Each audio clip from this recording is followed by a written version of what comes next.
labor market's finally settling and the economy beginning to post positive GDP growth, policymakers are turning their attention to the more daunting problem of the Great Recession, and that is the large number of individuals who lost their jobs in that recession and have still been unable to find new jobs. This problem actually will be a legacy of the Great Recession. It'll be one that is the most difficult to solve by policymakers and the one that probably causes the most pain and suffering. There is no doubt that the recession took an enormous toll on jobs. If you look from the peak of employment to the trough of employment, we lost 8.8 million jobs in the United States. That puts us back at an employment level that we haven't had since 1999 and actually erases a decade of growth in jobs and in the economy more broadly. Of course, with this large loss of jobs, unemployment in the United States skyrocketed. And it actually reached levels that we hadn't seen since 1980, which was also a deep and very painful recession.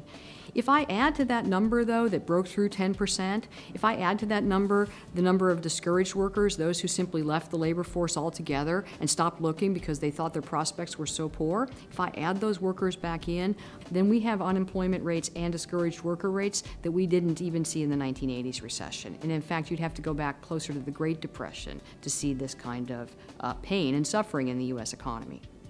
The distinguishing factor about this particular recession is that the job losses in the United States were very broad-based. They weren't simply centered in construction and finance, the two epicenters for the start of the recession, but in fact spread to manufacturing, to retail and wholesale trade, to leisure and hospitality sectors.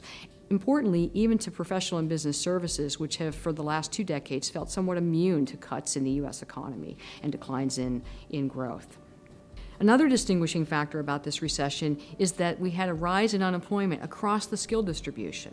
Typically, college-educated workers are a little more insulated than high school graduates are. But in this recession, whether you were a college graduate or you had less than a high school education or a high school education, you saw unemployment for your group double.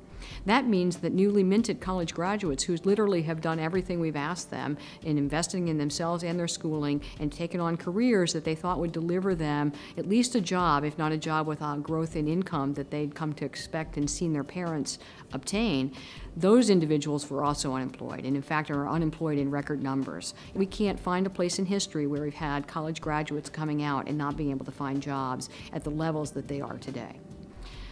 A third distinguishing characteristic about this recession is that so many of the job cuts were permanent.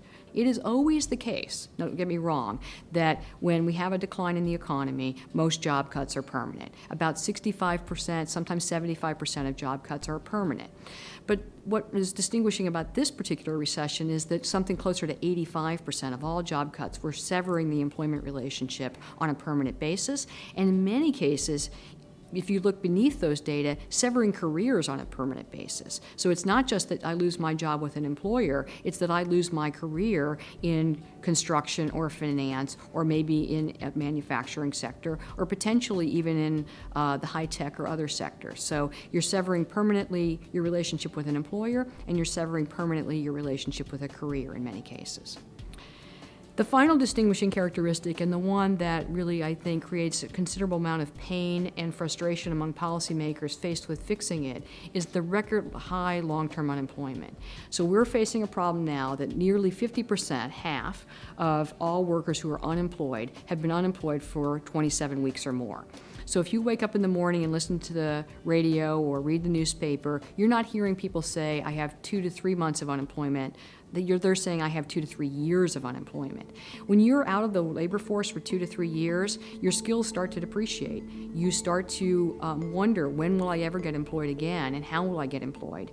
And this is the problem that is a legacy for policymakers. They will need to think about, how do I spur the economy, how do we collectively spur the economy in a way that not only gets the jobs growing at a faster pace than we've currently seen, but also grows jobs for people who have been unemployed and left idle for 2 to 3 years. How do we incorporate all of these individuals who lost their positions in the Great Recession back into a labor market that's fully functioning going forward?